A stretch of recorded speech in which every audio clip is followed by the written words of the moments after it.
Você é daquelas pessoas que já excluiu alimentos, deixou de comer algum grupo de alimentos ou ficou horas sem comer para perder peso?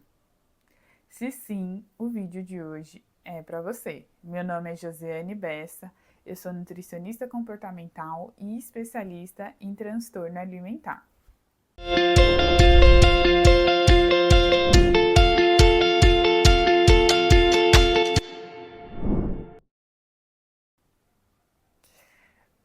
Bem, quando a gente pensa sobre perder peso, a primeira coisa é parar de comer. O famoso fechar a boca. Será que isso realmente funciona? É isso que eu quero te contar no vídeo de hoje.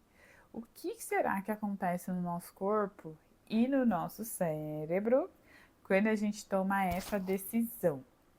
O que acontece é que o nosso cérebro, ele ainda acha que a gente está no período da caverna. Então, isso significa que ele está sempre pensando em economizar energia. Porque lá na época da caverna não tinha comida disponível. Eu brinco que naquela época não tinha geladeira e nem app de delivery. Então, comida era uma coisa difícil de encontrar. Hoje ela é muito fácil, ela está em qualquer lugar, qualquer esquina, qualquer casa que você vá. Está muito disponível. Mas o nosso cérebro ainda não compreendeu isso. Então, quando a gente faz uma restrição ou para de comer, seja um alimento ou seja alguma refeição, a reação natural dele é achar que a gente está passando fome. E aí a gente até perde peso. Mas você já deve ter vivido o tal do efeito sanfona. E aí onde a gente derrapa na curva. Por quê? Porque a gente fez essa restrição muito grande, o nosso corpo entendeu que a gente estava passando fome, e aí agora que a gente chegou lá, vamos dizer, nos 10 quilos a menos, vou voltar a comer. E aí é onde o cérebro vê a oportunidade para fazer você comer mais e ou armazenar muita energia do que você come. Então absorver quase que 100% do que você come para não desperdiçar nada. Então vamos pensar numa lógica de dinheiro. Se você ganha bem, você gasta tranquilamente. Mas se você não está ganhando bem, qualquer centavo conta. E aí você vai gastar, dar o luxo de deixar 10 reais para lá, vamos dizer, no troco do mercado? Claro que não. Você vai pegar aqueles 10 reais porque você está no momento de restrição, né? De escassez. Então, o nosso corpo lida assim. E é por isso que depois de uma restrição muito grande, de ter perdido peso, a gente acaba ganhando aquele peso todo de novo e até mais um pouquinho. Então, a solução não é sair cortando os alimentos, deixando de comer isso ou aquilo, né? Outra coisa que acontece também é uma mudança no nosso metabolismo, como o nosso corpo mesmo lida com isso. O nosso corpo tem uma forma de funcionar. A primeira é o carboidrato, que é a fonte de energia preferida, ele adora, né? A função do carboidrato é essa, ser a nossa fonte de energia. Dá para usar proteína? Dá. Dá para usar gordura? Dá. Só que a gordura não é a fonte preferida e no lugar, na ausência de carboidrato, ele vai usar proteína como fonte de energia. E onde está a proteína? Nos nossos músculos. Então, quando a gente fica horas sem comer, mais de 6 horas, pula a refeição, faz jejum ou coisa do tipo, o que o nosso corpo precisa acionar? O músculo como fonte de energia. E o músculo, só para ele ficar paradinho aqui, ó, sem fazer nada, nem precisa estar na atividade física, ele já gasta muita energia. Que a gente fala que ele é um tecido muito ativo, ele requer muita energia para a gente mantê-lo. E isso faz com que a gente aumente o nosso metabolismo. Você já deve ter falado para você mesma, eu não perco peso porque o meu metabolismo é lento. Dependendo do número de restrições que você fez ao longo da vida, provavelmente você perdeu muita massa magra e hoje sim pode ser que seu metabolismo seja lento, mas por ações disso e não necessariamente porque você nasceu com metabolismo lento, tá? Então, isso também não é uma estratégia interessante para o nosso corpo, porque o músculo é um recurso muito importante para a sustentação do nosso corpo e pensando na vida idosa, é super importante para a gente evitar quedas e trazer mais sustentação mesmo. E também para o nosso metabolismo, para a gente manter tudo aqui funcionando da forma que precisa.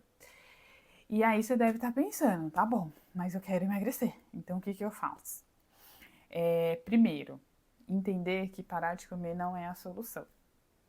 E que comer é uma regra da vida. É igual respirar. Tem como você parar de respirar para não pegar o poluente? Você pode mudar de cidade, você pode ir para um lugar que tem mais árvores, mas parar de respirar não é uma opção. Então, parar de comer também não é opção.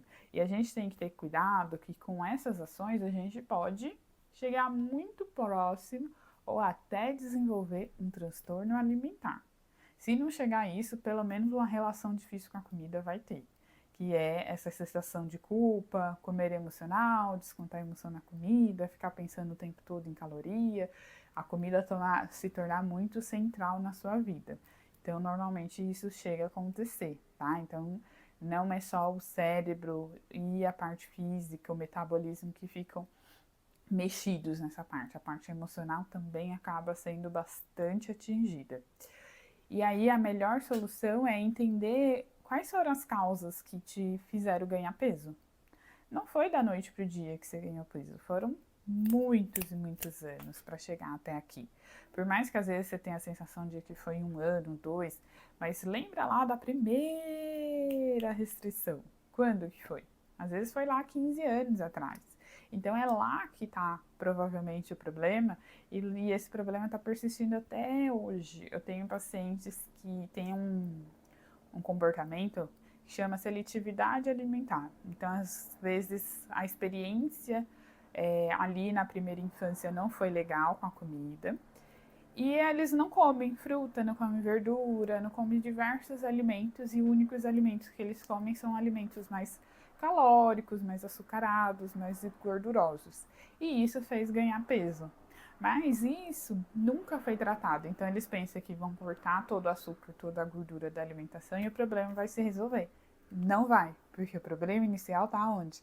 Na seletividade alimentar. A gente precisa melhorar a qualidade da alimentação, né? E precisa desenvolver uma boa relação com esses alimentos, com a fruta, com a verdura, com os legumes. Então não é da noite pro dia.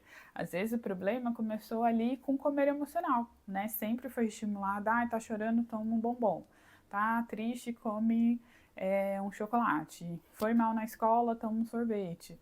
E isso vai crescendo, né? E acaba ganhando peso em algum momento.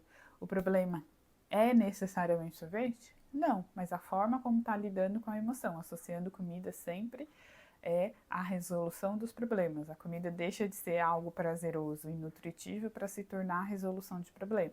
Então, sim, nesse caso, o problema está ali. E é isso que eu faço no consultório, ajudar a encontrar as causas e atuar nessas causas. Porque aí a gente cuidando das causas, dificilmente esse peso tende a retornar da forma que retorna depois dessas restrições, né? A tendência é que você mantenha essa boa relação com a comida e o corpo vai mantendo o peso também como consequência. Você gostou do vídeo de hoje? Compartilhe com alguém que você sabe que vai se beneficiar. Ative o sininho para você receber as notificações aqui do canal. Se inscreva para ficar por dentro das novidades que tem por aqui. E também indique esse canal para alguém que você saiba que precisa aproveitar isso, esse conteúdo, que precisa saber mais sobre como se relacionar bem com a comida, com o corpo. Com certeza vai ser super importante para essa pessoa. Então a gente se vê na próxima semana com mais um vídeo sobre a relação com a comida e com o corpo. Um beijo e até lá!